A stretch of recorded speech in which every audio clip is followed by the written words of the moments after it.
In this video, we're going to learn when the masculine article el is used with feminine nouns.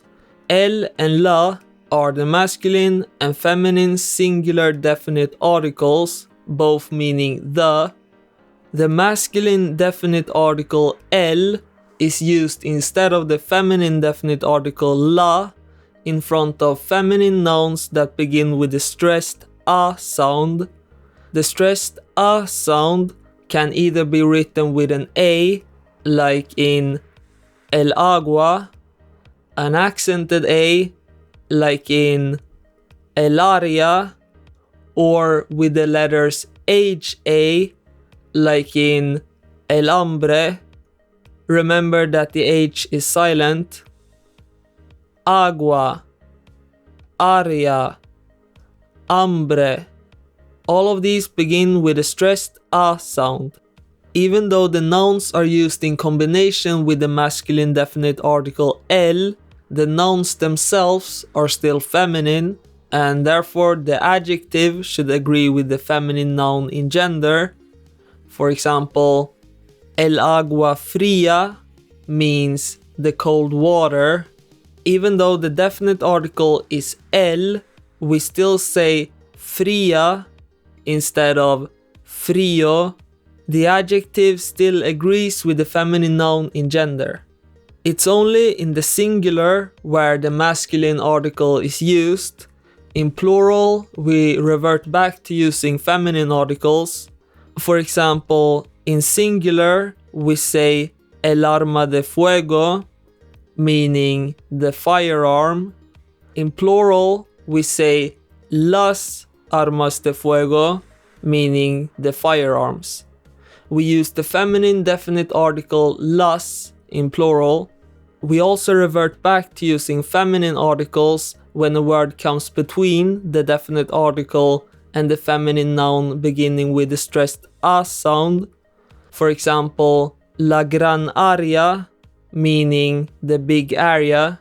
We would have said el área if the word gran hadn't been there. It's only when the a sound is stressed that we use the masculine definite article el with feminine nouns. If the a sound isn't stressed, then we use la, like in the word amistad. Amistad. The last syllable is stressed. La amistad, the friendship. But how do we know which syllable should be stressed?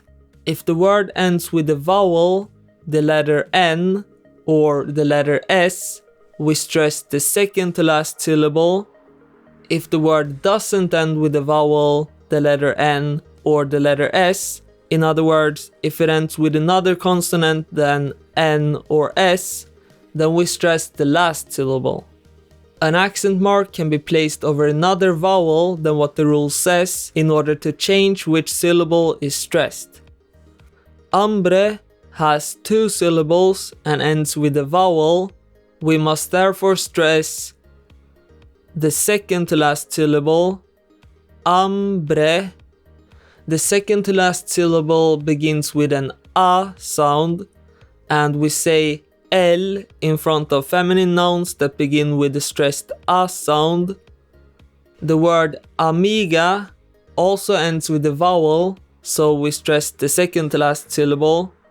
Amiga, we stress the mi part.